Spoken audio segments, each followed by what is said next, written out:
Buen día, Profesor, profe. buenos días. ¿Qué tal? ¿Cómo estás? Buenos días.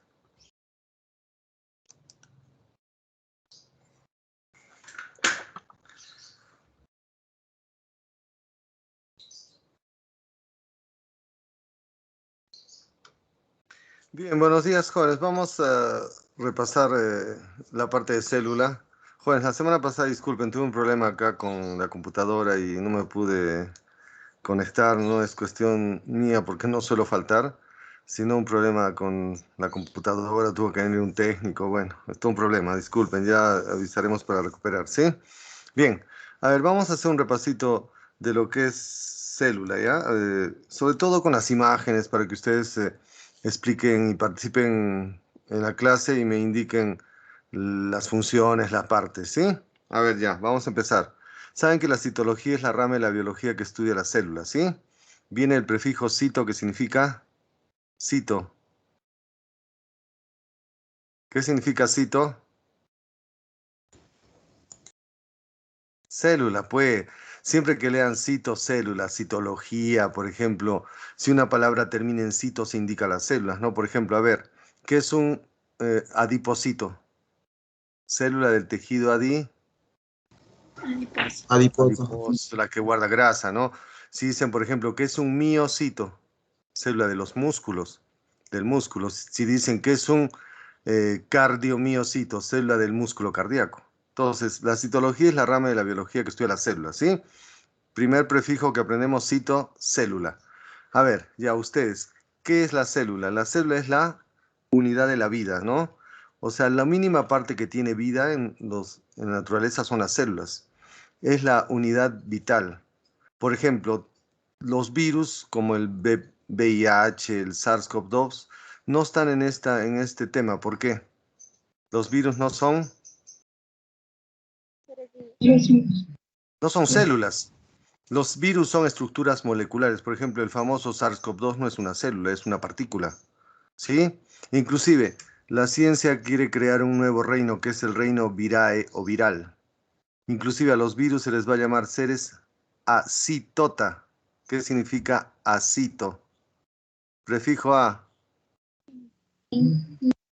Sí.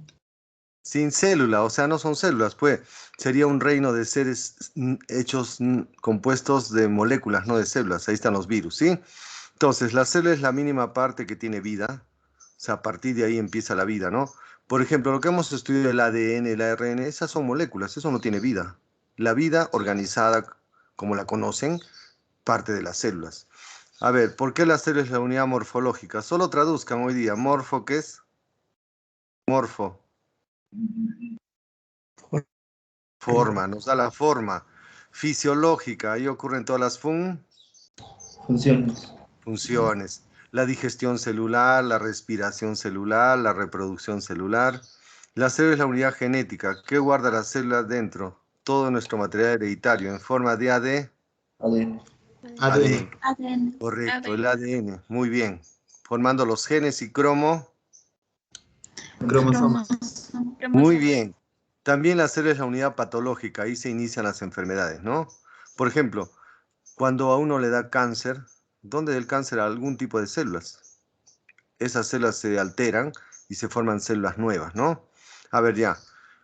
Les voy a poner unas imágenes bonitas para que se distraigan y aprendan, ¿ya? Entonces, la célula es la mínima parte que tiene vida. Todo ser vivo debe estar hecho de células, excepto los virus. Los virus son estructuras moleculares y son seres acito. ¿Qué significa acitota? No están compuestos por célula. La célula nos da la forma, nos construye, ahí ocurren todas nuestras funciones, guarda todo el material genético de un ser vivo y ahí se inician las enfermedades. Jóvenes, esto vamos a ampliar un poquito. Dentro de la célula está todo nuestro material genético. Si fuera una célula humana, ¿qué se guarda dentro del núcleo? Toda nuestra información genética. El ADN formará 46 Cromosomas. cromosomas, o 23 pares. Inclusive el último par, que es el par final o par 23, nos indicará el sexo. Si hay doble X, mujer, pues. Si es una X y un Y, Hombre. Varón. hombre, pues. Jóvenes, voy a mostrar una imagen que revolucionó la biología. Con una célula se pudo crear otro ser vivo, que se llamó Dolly. A ver, vamos a ver la historia de Dolly, ¿ah? ¿Saben quién fue Dolly? La oveja clonada. El primer mamífero clonado en la historia. Ya les voy a contar. La ciencia ya conocía la clonación. Clonar es producir seres vivos idénticos, copias, con el mismo material genético, las mismas características. Ya se hacía clonaciones, por ejemplo, de plantas, de bacterias, de microorganismos.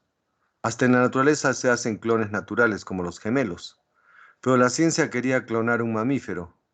Y a ver, yo quiero que ustedes me ayuden, ¿ya? Porque ustedes conocen mucho. Por ejemplo, para clonar a esta oveja, para producir a Dolly, la ciencia hizo lo siguiente. A una oveja inicial de la raza Dorset, de cabecita blanca, una ovejita blanquita, con un pompón blanquito, le sacó una célula del núcleo. Perdón, le sacaron una célula de la ubre. Una célula somática que tenía toda la herencia de esta célula. ¿Saben cuántos cromosomas tienen las ovejitas? 54. Entonces sacaron una célula de esta ovejita inicial y a otra célula, a otra ovejita diferente, pero de cabeza negra, le extrajeron un óvulo. ¿Ya? A ver, ¿quién me dice por qué le extrajeron un óvulo a esta ovejita diferente? Porque del óvulo es una célula germinal. ¿Ya? Entonces, ¿qué hicieron en el laboratorio? A este óvulo le sacaron el núcleo y le pusieron el núcleo de esta célula. A ver, ¿para qué? ¿Quién me dice? ¿Por qué se le puso el núcleo para poner toda la información G? Información genética. Se saltaron la fecundación. O sea, en vez de que haya una fecundación, pusieron este núcleo con toda la herencia de esta ovejita con los 54 cromosomas acá adentro. Ahora, una vez que se obtuvo esta célula, todo esto en laboratorio, la ciencia trató de que esta célula se divide en dos, que se multiplique.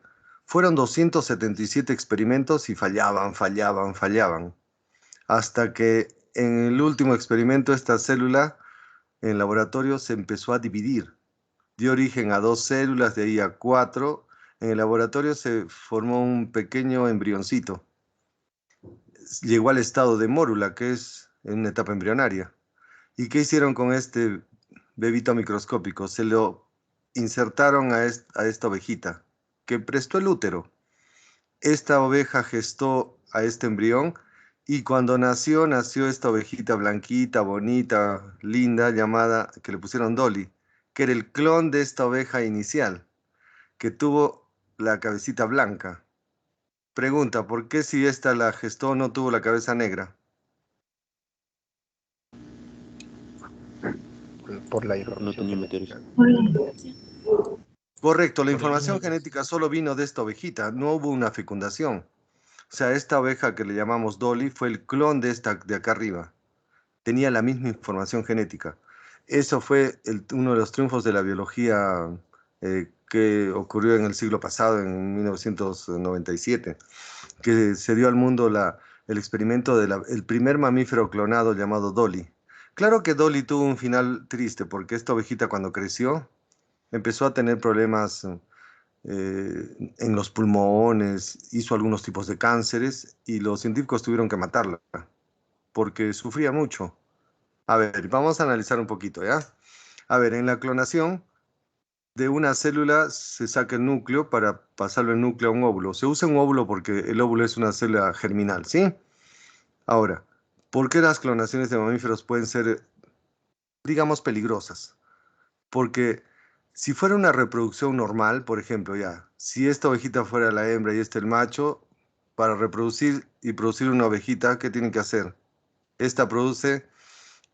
Una produce el óvulo, el otro el espermatozoide. La mitad de la información. Tiene que haber una fecunda. La fecundación. El ADN se recombina, o sea, se mezcla el ADN paterno y materno. Y el nuevo descendiente tendrá un ADN nuevo, es decir, parte del padre y parte de la madre. Y aparecemos seres vivos con mucha variabilidad genética y con un nuevo ADN. En este caso, por ejemplo, de la clonación de Dolly, el ADN de esta ovejita pasó directamente a su clon. No hubo una recombinación genética. Y eso pone freno un poco a las clonaciones, ¿sí? ¿Sí? Bueno, entonces, como ven la historia de Dolly, a ver, que fue uno de los experimentos más importantes de la biología, ¿sí? Bueno, jóvenes, ¿entendido? ¿Aló? Sí, profesor. Sí, Ya, profe. bonita. Acá tienen a Dolly, la ovejita que la mataron. Muy bien. Punto. Vamos a ver ahora. eh, bueno, vamos a saltarnos algunas cosas, ¿ya? Para abreviar el tema. Por ejemplo, el descubrimiento de la célula fue usando un microscopio inicial que lo hizo Robert Hooke, viendo la corteza de un árbol, ¿no? Ahí encontró unas camarillas como... O sea, lo que hizo Robert Hooke es usar un microscopio muy simple en el siglo XVII para ver de qué estábamos hechos los seres vivos. Y este señor sacó la corteza de un árbol y puso su microscopio y vio que había como unos compartimientos que parecían camaritas o celdillas. Parece que de ahí sale la palabra célula. Dijo, los seres vivos están hechos de unos compartimientos chiquititos, parecen celdas o panal de abejas. Y de ahí parece que sale la palabra célula. Esto gracias a un físico llamado biólogo Robert Hooke. Pero este señor jamás vio una célula. ¿Por qué? Si analizamos el corcho, son células muertas. Solo vio paredes celulares. Pregunta, ¿de qué nace la palabra célula? De celda. Célula. Celda, compartimientos, camaritas, celdillas, tipo panal de abejas, ¿no? Pregunta, ¿qué instrumento permitió que la citología desarrollara hasta lo que conocemos hoy en día? ¿El Microscopio. microscopio? Cada vez se construyeron microscopios que ampliaban mejor las imágenes, cada vez más. Entonces se empezó ya a ver células animales, vegetales. Por ejemplo, Brown vio un puntito en el centro de la célula. Descubrió el núcleo. Palade vio unos granulitos en el citoplasma. Descubrió los Ribosomas.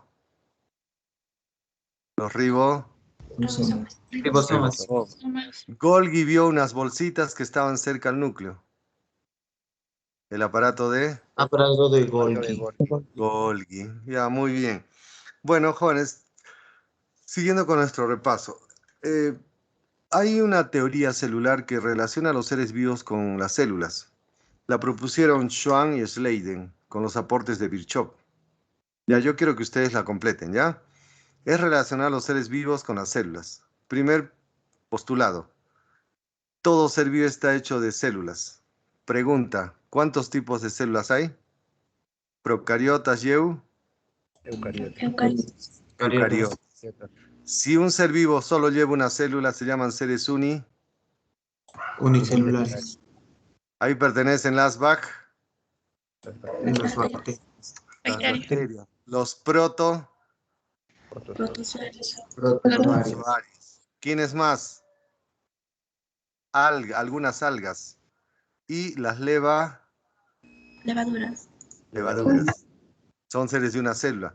Hay seres hechos de millones de células, se llaman los seres pluri o multi. Multicelulares. Celulares. Ahí están las plantitas, los animales, ¿no? ¿Correcto? Pregunta, las bacterias pueden formar grupos de células, pero ¿cómo se llaman? Colonias.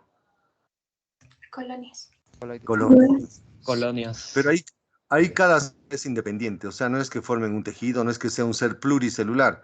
Por ejemplo, las bacterias pueden ir en grupos que se llaman colonias, pero no es un ser pluricelular, o sea, cada célula es independiente, ¿no?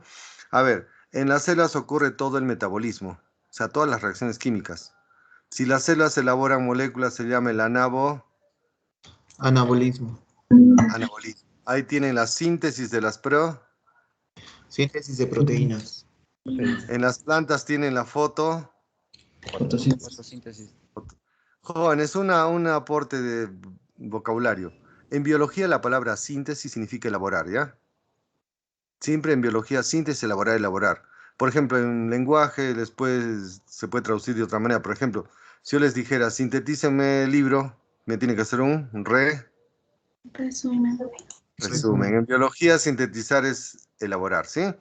Ahora, en las células también se descomponen moléculas para obtener energía. Se llama el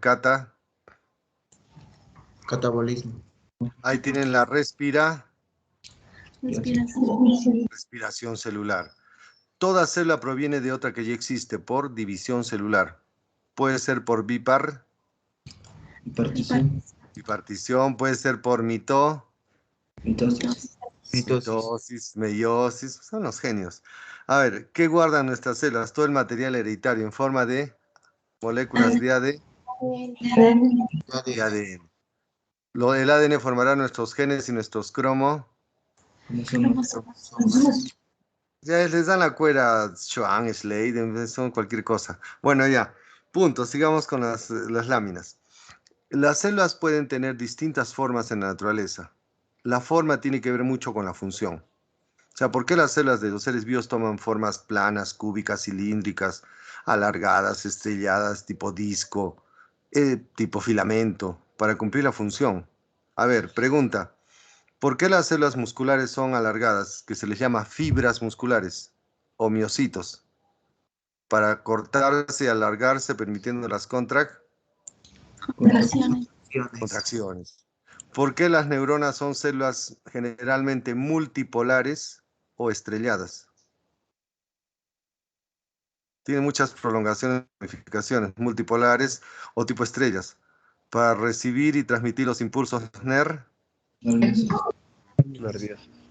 A ver, ¿por dónde se desplaza el impulso nervioso? Por este alambre llamado el axón. El axón es una parte de la neurona. Este axón, también llamado cilindro eje, es un filamento que por acá viaja el impulso de forma saltatoria, ¿no? Inclusive, si quieren un poquito más, para que el impulso viaje a mayor velocidad, el axón debe estar cubierto por unas envolturas, las capas de Mielina. La mielina es una mezcla de fosfolípidos con proteínas. Eso lo producen las células de Schwann y los oligodendrocitos. Van a rodear a los axones de capas o vainas de mielina que actuará como un aislante. Ya si quieren un poquito de sistema nervioso. Por ejemplo, por este axón el impulso viaja a alta velocidad. Si ustedes se clavan el dedo con una agujita, ¿cuánto tiempo demoran en retirar el dedo? Se clavan con una aguja. Menos de un segundo al toque sacan el dedo. Se produce un proceso llamado el arco reflejo. Ya les voy a contar. Cuando se clavan, quien recibe ese estímulo son neuronitas, terminaciones nerviosas que terminan en el dedito. Esas neuronitas, conectadas con otras, empiezan a enviar el impulso mínimo hasta la médula. Hay interneuronas que envían la respuesta a los músculos del dedito y contraen los músculos y sacan el dedo. Eso demora fracciones de segundo. Eso se produce porque las neuronas están Mielinizadas. mielinizadas. La mielina es como un aislante, es como el cable de luz. Para que no se pierda la electricidad, tiene que ser empaquetado por un aislante, que es el plástico. En nuestro cuerpo, esa propiedad aislante la cumple la mielina. Y a otra preguntita que están respondiendo muy bien. ¿Qué virus afecta a las capas de mielina de las neuronas y produce una enfermedad muy terrible en los humanos?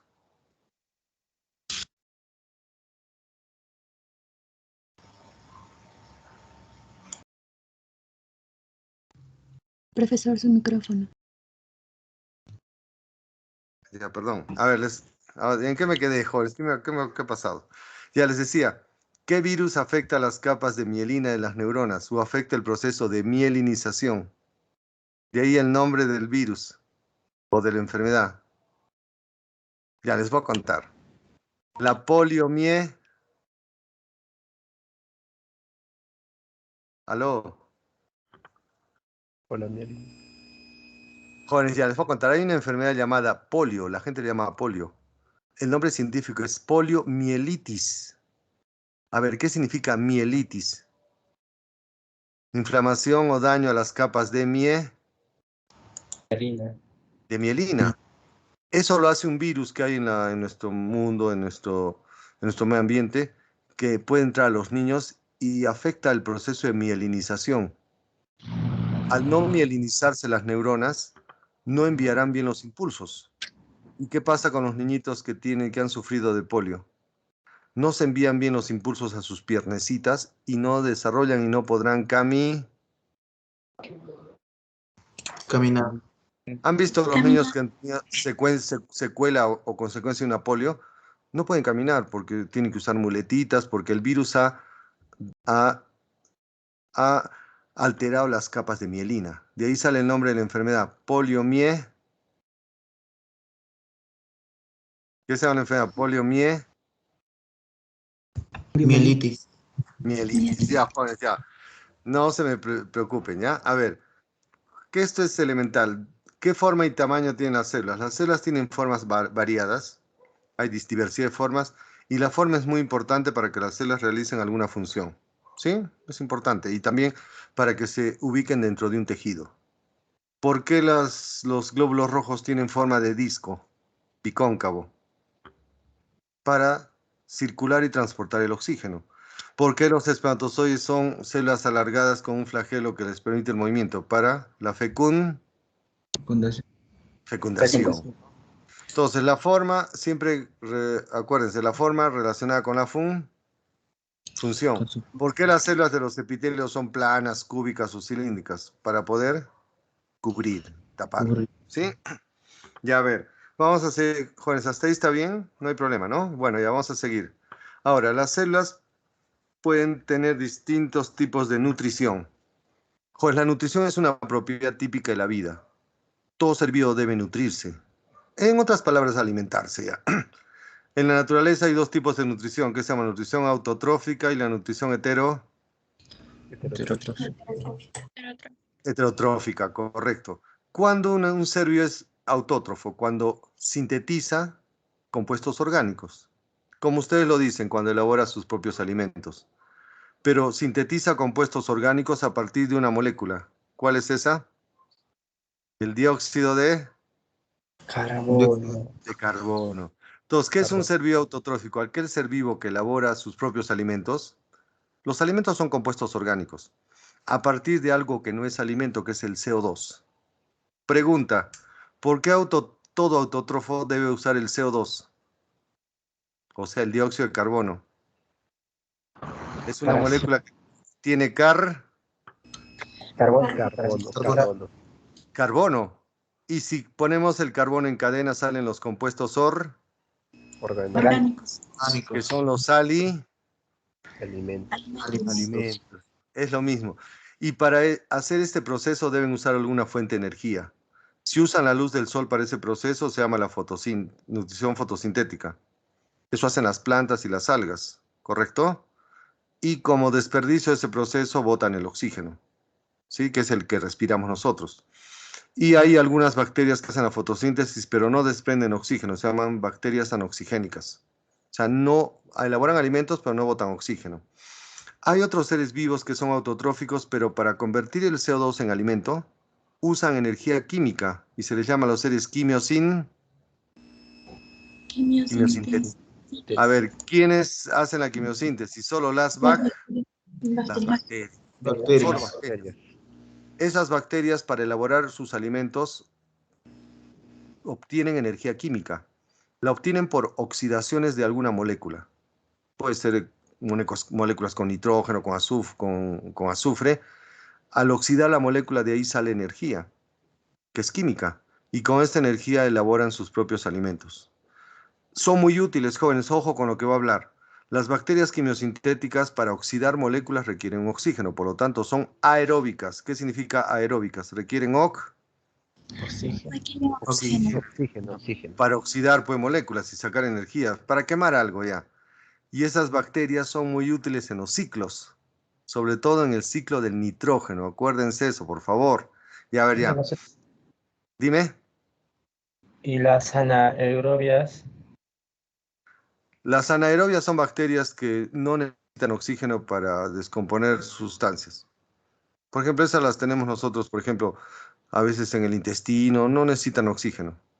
Ya, es muy buena pregunta. Eso se llama respiración. Hay dos tipos de respiración. Cuando un ser vivo para respirar necesita el oxígeno para oxidar moléculas, se llama respiración aeróbica. Eso hacemos nosotros. Bacterias también. Cuando un ser vivo no usa oxígeno para descomponer los alimentos, se llama respiración anaeróbica. Ahí tienen, por ejemplo, las levaduras. La levadura no necesita el oxígeno para descomponer la glucosa y sacar energía. Y hace un proceso llamado la fermentación. Y descompone pues la glucosa y sale el alcohol y CO2, ¿no? Como desperdicios. Entonces, ¿por qué estas bacterias son aeróbicas? Porque requieren el oxígeno. ¿Para qué requieren oxígeno? Para oxidar alguna molécula. Al oxidar esa molécula, de ahí va a salir energía. O sea, es como quemar algo. Ya, para que me entienda mejor. Si yo les digo, jóvenes, vamos a cocinar, ya, pues ingredientes, profe, ya. Vamos a la cocina, tiene que haber gas. Bueno, que está caro, ¿no? Tiene que haber gas, que es la energía. Igualito, con esa energía podemos mezclar los ingredientes, cocinar rico. Entonces, estas bacterias para producir alimentos requieren energía. Y la energía es química. ¿Y de dónde sacan esa energía química? De reacciones de Oxidación. y para oxidar, ¿qué se requiere? Oxidar. Oxígeno. Oxígeno. Y si un ser vivo oxígeno se llama Aeróbico. aeróbico, correcto. Una vez que sale la energía de la oxidación de moléculas, con esa energía elaboran sus propios alimentos. Transforman el CO2 en comidita. Eso lo hacen las bacterias y participan mucho en los ciclos biogeoquímicos, sobre todo en el ciclo del nitrógeno. Nitrógeno. Bueno, sí, a ver, yo voy a hacer algunas preguntitas para corroborar si me están entendiendo bien, ¿ya? Pregunta, ¿cuál es la característica principal de un ser autotrófico? Elaborar compuestos orgánicos, ¿correcto? Elaborar sus alimentos. Pregunta, ¿a partir de qué molécula elaboran compuestos orgánicos? A partir del dióxido de Dióxido de carbono. carbono, correcto. Si no hay dióxido de carbono, no. Ahora, si en ese proceso la energía que permite que transformen el CO2 en alimentos es la luz del sol, se llama nutrición fotosintética. Ahí tienen la de las plantas, las algas. ¿Hasta ahí entendido? Las plantitas y algas en la fotosíntesis elaboran comidita y desprenden al aire oxígeno. Por ejemplo, jóvenes, el oxígeno que ustedes están respirando ahorita lo han producido las plantas, ¿ah? No crean que es así una payasada. Por ejemplo, las plantas de nuestro planeta y las algas están haciendo la fotosíntesis, ¿sí? Están con la luz del sol, el CO2 y el agüita fabricando su comidita, chévere. Y como desperdicio botan oxígeno, botan oxígeno. Y ese es el oxígeno que respiramos, lo máximo. Hay bacterias que no hacen que hacen la fotosíntesis, pero no botan oxígeno. Se llaman bacterias fotosintéticas anoxigénicas. La quimiosíntesis también es una nutrición autotrófica, ¿sí? Bacterias que elaboran sus alimentos, pero con energía química. Pregunta, ¿cómo obtienen la energía química? ¿Por Por oxidación. Correcto. Son aeróbicas. Pregunta, ¿en qué participan estas bacterias? En ciclos biogeoquímicos, sobre todo el ciclo del Ciclo nitrógeno. Bueno, si lo han hecho, se los corroboro. Por ejemplo, en el ciclo del nitrógeno, en la Tierra puede haber el famoso amoníaco. Entonces las bacterias quimiosintéticas dicen, pucha, necesito vivir. Agarran el amoníaco y lo oxidan. Con el oxígeno lo oxidan. Ahí están las nitrobacter. Lo oxidan, sacan energía y fabrican sus alimentos perfecto. Y como residuo botan nitratos. Dice, a mí no me sirve ya total, se quemó algo, bota otros desperdicios. Sueltan nitratos. Y las plantas absorben los nitratos como abono. Clave en la naturaleza, ¿sí? Ya, bueno, jóvenes. Ya, lo que voy a preguntar ahora es regalo. ¿Cuándo un ser es heterotrófico? ¿No elabora sus propios Alimentos. Acá está de primaria, herbívoros, carnívoros, omnívoros, ¿no? ¿Quiénes somos heterótrofos? Todo el reino animal, el reino fungi, los protozoos y la mayoría de bacterias. La mayoría de bacterias son unas flojas, vagas, no elaboran alimentos, buscan comida. A ver, ¿de qué se alimenta un saprofítico o saprobiótico? Vive de la descomposición. Ahí tenemos, por ejemplo, tenemos hongos, bacterias, ¿no? Bueno, les he puesto esta lámina porque están relacionándolo mucho con ecología. Por lo menos nos sirve esto. A ver ya. Hay una relación en la naturaleza entre los seres autótrofos y heterotróficos. Los seres autótrofos, donde están plantas y algas, ellas se les considera en los ecosistemas los productores, porque transforman los compuestos inorgánicos en alimentos. producen alimentos para los seres vivos, ¿sí? En las cadenas alimenticias son los productores. Productores. Ahora, los heterotróficos somos los Consumidores. consumidores. Y los hongos y bacterias son los descomponedores Descomponedores. Transformadores. o saprobióticos, saprofíticos, ¿no? Muy bien, correcto. Esto ya como un aporte a ecología. Bueno, jóvenes, ya les toca a ustedes. ¿Cuántos tipos de células hay en la naturaleza? 2. La célula procariota. Mejor de frente con la lámina, ya con ustedes hemos hecho bastante, ya vería. ¿Cuándo una célula es procariota? No tiene núcleo No tiene un No núcleo tiene núcleo definido. definido. Correcto. Células que no tienen núcleo definido. Ya vamos a hacerlo lentito, ¿ya? Las células cuyo núcleo no está definido se llaman procarióticos. Ahí pertenecen las bacterias, ¿ya? Y también las cianobacterias. Los seres del reino Moneda. monera. Ya vamos a analizar lentito. La célula procariótica es una célula que al ponerla al microscopio no hay membrana nuclear carioteca. O sea, no hay la membrana que separe el núcleo del citoplasma. Su núcleo no está definido, ¿ya? Estas celulitas presentan una zona muy parecida a un núcleo que se llama el nucleoide. Nucleoide es una zona parecida a un núcleo. Oide significa parecido, ¿ya? Una zona parecida al núcleo donde encontramos su molécula de ADN. Su ADN es circular, como nos gusta mucho el ADN. Y se llama desnudo porque va sin proteínas llamadas histonas. Acá lleva su material genético, su único cromosoma, ¿ya? Número 1. Entonces, las bacterias no tienen núcleo definido. Presentan una zona parecida al núcleo que se llama el nucleoide.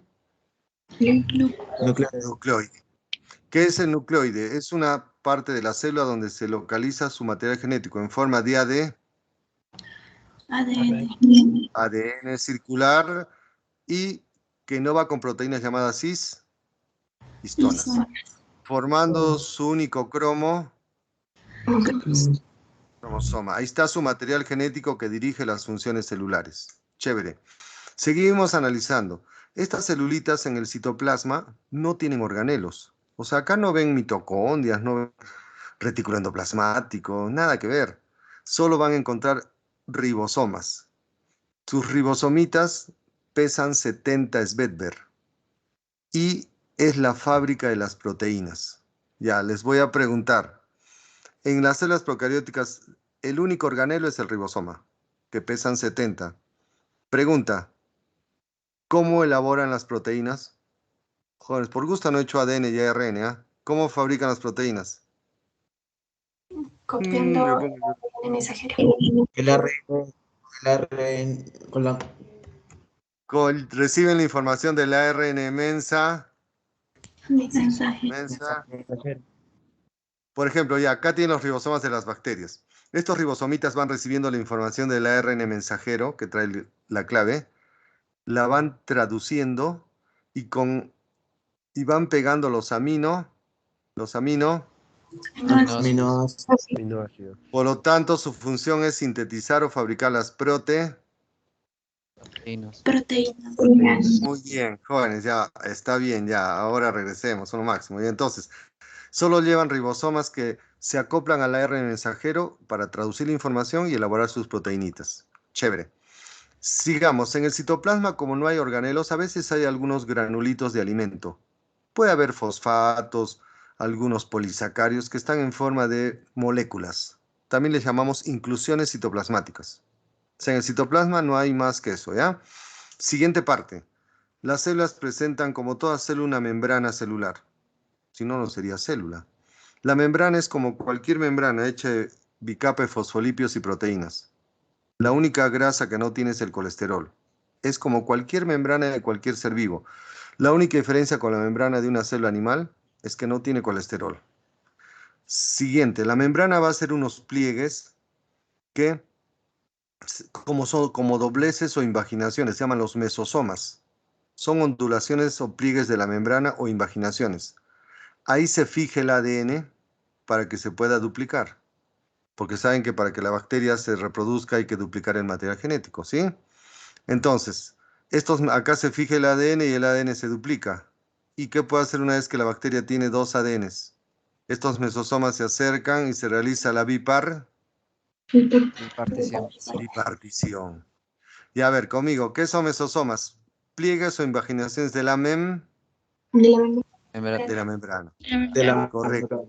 Ahí se fija el AD El ADN. ADN. para duplicar. Correcto. Una vez que se duplica el ADN, la bacteria puede realizar la fisión binaria o Bipartición.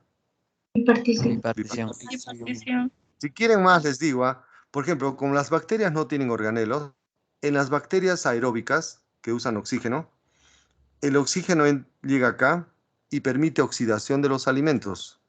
¿Y qué se produce? ATP. ¿Quién me responde? ¿Por qué en estos pliegues se va a producir el ATP? Porque las bacterias no tienen son lo máximo, ya, muy bien. Ya hasta ahí. En el citoplasma de algunas bacterias hay pedacitos de ADN circular con poquitos genes, llamados plásmidos.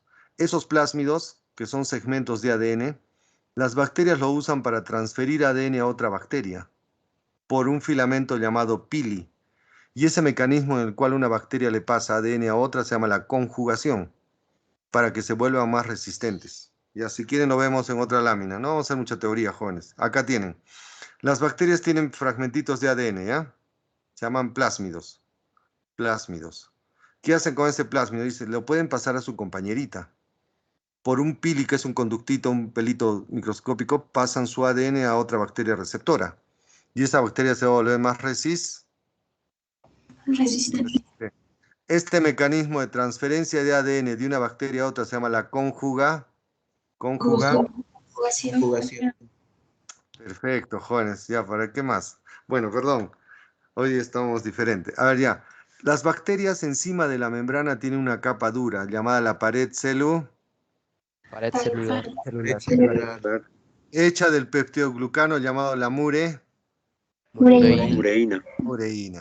Si las bacterias solo tienen una capa de mureína y se tiñen, se llaman las gram Positiva. positivas. Si su pared es delgada y encima hay una segunda membrana, se llaman las gram Negativa. Muy bien, chévere. Entonces, eso por técnicas de coloración. Algunas bacterias encima de la membrana de la pared tienen otra capa llamada cápsula. Esa es una capa media densa hecha de polisacáridos. Es la capa más externa, que les protege a las bacterias de la fagocitosis de nuestros leucocitos. Por ejemplo, si a nuestro cuerpo entran bacterias, en la comida, si no se lavan las manos, nuestros glóbulos blancos salen a atacar y se las comen. Se llama la fagocitosis. Pero como estas son unas bandidas, las bacterias, algunas desarrollan encima de la pared una camuflaje llamado cápsula, que impide que sean destruidas o fagocitadas por nuestros leucocitos. Por lo tanto, van a producir enfermedad. A ver, ¿quién me responde? Diferencia entre la pared y la cápsula. La pared está encima de la Membrana. está hecha de Mureína. correcto. Y la cápsula solo lo tienen algunas, está sobre la pared. Y está hecho de Polisacárido.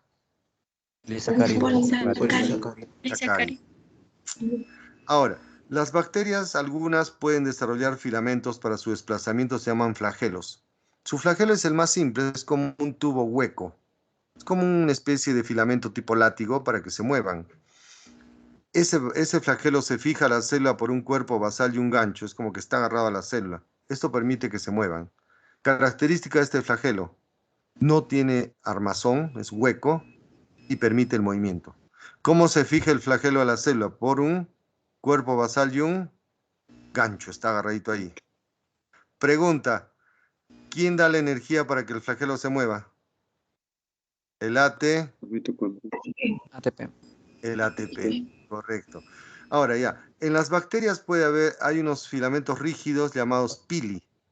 Pili viene de pelito. Esos filamentitos, como tubos rígidos, permite que por ahí pase el ADN a otra bacteria para la conjugación. Y también que algunas bacterias se fijen en algún lugar.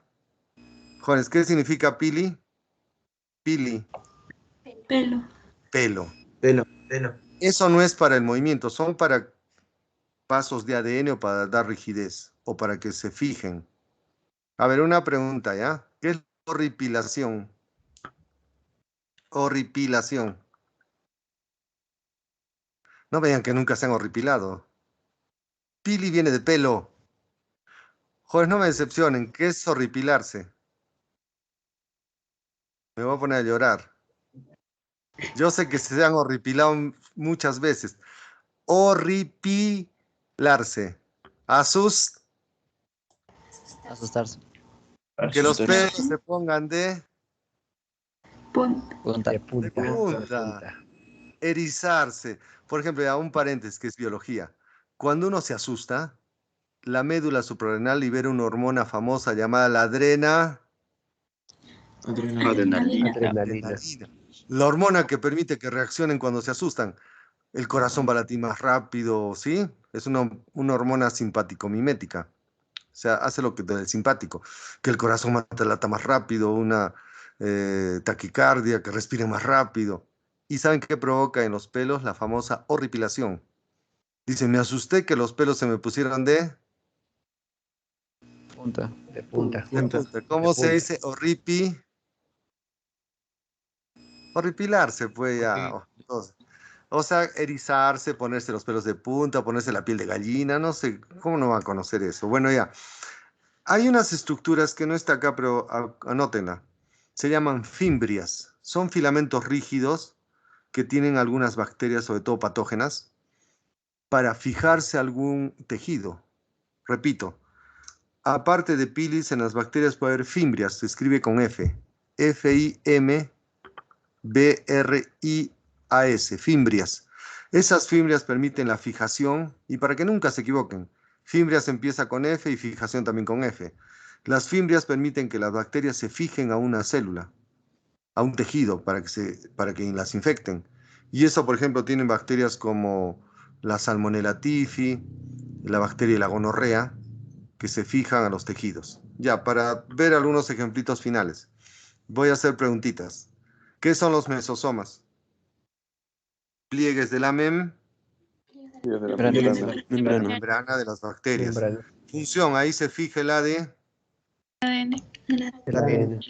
para su duplicación y ayudan a la Bipartición. Pregunta, ¿qué son plásmidos? Pedacitos de ADN ADN. ADN. con pocos genes que lo usan las bacterias para pasarse ADN a otra bacteria por un mecanismo llamado la Conjugación. Conjugación. ¿Por dónde pasan esos fragmentos de ADN? Por estos filamentitos llamados lo que tiene en la cabeza. Pilis. Pilis, correcto. Pregunta, ¿cuál es la diferencia entre la cápsula y la pared? La pared está hecha de Proteína. y la cápsula de Polisacáridos. ¿Cuál es el único organelo que hay en las bacterias? Ribosoma. 70 Svedberg, que reciben la información del ARN mensajero para elaborar las proteínas. Pregunta, ¿cuál es la característica principal del flagelo de las células procariotas? No tiene microtúbulos, es hueco. Se fija la célula por un gancho y un cuerpo basal. Permite los movimientos. Correcto, muy bien. ¿A qué se llama nucleoide? Parte parecida a un Núcleo. Ahí se localiza su ADN de las bacterias que es circular y sin proteínas llamadas histonas. ¿Qué seres vivos son procarióticos en la naturaleza? El reino monera donde están todas las bacterias. Muy bien, jóvenes, ya. Un poquito más para ponerles unos ejemplitos. Las bacterias se clasifican de muchas maneras. Según su nutrición hay bacterias autotróficas que son poquitas, ahí están las quimiosintéticas, y algunas pocas fotosintéticas, y la mayoría de bacterias son unas flojas, son heterotróficas, ¿sí? Ahora, por su forma de vida hay bacterias de vida libre que están por todo el ambiente, que no molestan a nadie, y otras bacterias que viven dentro de otro ser vivo, se les llama parásitas, ¿sí? Ahora, también las bacterias se clasifican por la pared. en gram positivas y gram Negativas. gram negativas, correcto. Ahora, por la forma, las bacterias se clasifican, estos sí conocen, en cocos, las bacterias esféricas. Las que tienen forma de bastoncito, los Bacilos. las que tienen forma de bacilo curvo, los vibrios o vibriones. Y las que tienen forma de resorte, Espirilos. virilos. Entonces, jóvenes, si les preguntaran cómo se clasifican las bacterias según su pared celular, solo hay dos, gram positivas y gram negativas. Negativas. Si les preguntaran cómo se clasifican las bacterias según su nutrición, poquitas son autotróficas y la mayoría son heterotróficas. Si les preguntan cómo se clasifican las bacterias según su forma de vida, unas son de vida libre, otras son parasitarias o simbióticas, están con otro ser vivo. Según la forma o morfología pueden ser cocos, bacilos, vibrios y espirilos, ¿ya? Por ejemplo, ¿qué son cocos? Bacterias de forma esférica. Acá tenemos diplococos, estreptococos, estafilococos, sarcinas, tetras. Por ejemplo, dentro de los cocos, a ver, apáguense un micro un ratito para ver lo último, ¿ya? Gracias. Dentro de los cocos, hay cocos que son en el humano simbióticos. O sea, conviven con nosotros y no nos hacen daño. Y forman parte de la flora bacteriana de la epidermis. Por ejemplo, acá hay estafilococos que están sobre su epidermis y no hay problema. Están ahí descansando, es la flora bacteriana de la epidermis. Ahora, hay algunos cocos que producen enfermedades, se llaman cocos patógenos. Ahí tienen el coco de la neumonía, una de las enfermedades más terribles de la humanidad, ¿no? Que ha matado millones de humanos. Se llama el neumococo. También está el coco de la gonorrea, que produce esa enfermedad de transmisión sexual. Está el meningococo. Sí, entonces, ¿qué son coquitos? Bacterias esféricas. Pueden ir en parejitas llamadas diplococos, en cadenas llamadas estreptococos, en racimos como las uvas estafilococos, grupos de 4 tétradas o figuras geométricas tipo cubos llamados sarcinas. ¿Quién me responde? ¿Por qué se forman diplococos, estreptococos, hasta estafilococos? ¿Qué les gusta hacer a las bacterias? ¿Se pueden dir por bipar? Partición. Ya, si este coquito se parte en dos, quedan dos pegaditos, sale un diplococo. Si se parte varias veces, sale una cadena, llama el Estreptococo. Si se divide en dos sentidos, bota bacterias para acá y para abajo, salen los estafilococos. Si se divide en tres planos, salen las Eso por lo que les gusta puede dividirse. Muy bien. Ahora, se llaman bacilos a bacterias que tienen forma de bastoncito. Es la forma más común en la naturaleza. Hay bacilos con flagelos, estos son los pilis, las fimbrias, ¿no? Los bacilos, ahí la mayor cantidad de bacterias tienen forma de bastoncito. Bacilo es bastón. Jóvenes, ya casi conocen, el bacilo más famoso que es el de Koch, que produce la Tuberculosis. el bacilo de Hansen, que produce la lepra, el bacilo de Ebert, que produce la tifoidea. Y hay cantidad de bacilos, y jóvenes, los bacilos también abundan por el planeta Tierra. Hay bacilos que pueden vivir en nuestra boca, en nuestro intestino, que son la flora bacteriana, ¿sí? Que no son peligrosos, no son nuestros compañeros. Hay bacilos que producen enfermedades, que son bacilos patógenos. Y según la enfermedad que producen, ve el nombre. Jóvenes, que ni siquiera tienen que aprender. A ver, ¿qué enfermedad produce el bacilo llamado, voy a decir uno, ¿ya? Yersinia pestis. ¿Ya lo dice el nombre? Yersinia pestis. La peste, pues, la peste negra, peste bubónica. ¿Qué enfermedad produce el bacilo llamado Bacillus anthracis? El anthrax, pues. ¿Qué enfermedad produce el bacilo llamado Mycobacterium leprae? La lepra. La lepra. Pues ya el bacilo ya dice lo que va a producir, ¿no? Muy bien. Ya les voy a contar algo bien bonito, ya para finalizar. Algunos bacilos pueden formar esporas. Ya esto es bien interesante, ¿eh? Algunos bacilos son bacterias tipo al tubito. Cuando las condiciones del medio ambiente no son favorables, o sea, no hay agua, la temperatura es mala, la bacteria se envuelve en una espora. O sea, dice, no hay comida, me voy a empaquetar en una envoltura, voy a entrar en una vida latente, es decir, voy a dormirme. Como los ositos, voy a Hibernar. Invernar. hibernar, quedarme quieto ahí porque no hay comida. Esas se llaman las esporas. Son bacterias que están en el medio ambiente, gram positivas, que se protegen de una envoltura, protegen su ADN y sus ribosomas. Y están en el medio ambiente ahí durante mucho tiempo esperando encontrar un ser vivo. O sea, es como que las bacterias dicen, no hay comida, no hay buena temperatura, no hay agua. Dos alternativas, o me muero o me echo a dormir y espero. Y eso hacen las bacterias, se echan a dormir un tiempo y se convierten en esporas. Ahora, y acá está una de las bacterias más terribles de la humanidad. Se llama, ahorita me van a decir, ¿ya? Estas esporitas viven en la tierra, en metales, están a la espera. ¿Qué pasa si un humano se clava con un metal oxidado? ¿Qué enfermedad famosa le puede ocurrir? El Tétano. Tétano. tétanos. Esa bacteria, hay un grupo de esporas, ahí se llama Clostridium tetani, el Clostridium botulinum, el del botulismo, y el Bacillus anthracis. Son bacterias que forman esporas y se protegen para resistir condiciones muy duras. Una vez que encuentran un ser vivo, puede ser un humano, empiezan a germinar por un corte, una herida, ¿no? Y la bacteria empieza a producir una toxina que actúa sobre el sistema nervioso y músculos y provoca contracciones musculares muy violentas, es decir, que llevan al individuo a parálisis, hasta parálisis faciales. Y el paciente muere como rígido. El famoso mal del tétanos. Tétano. Tétano.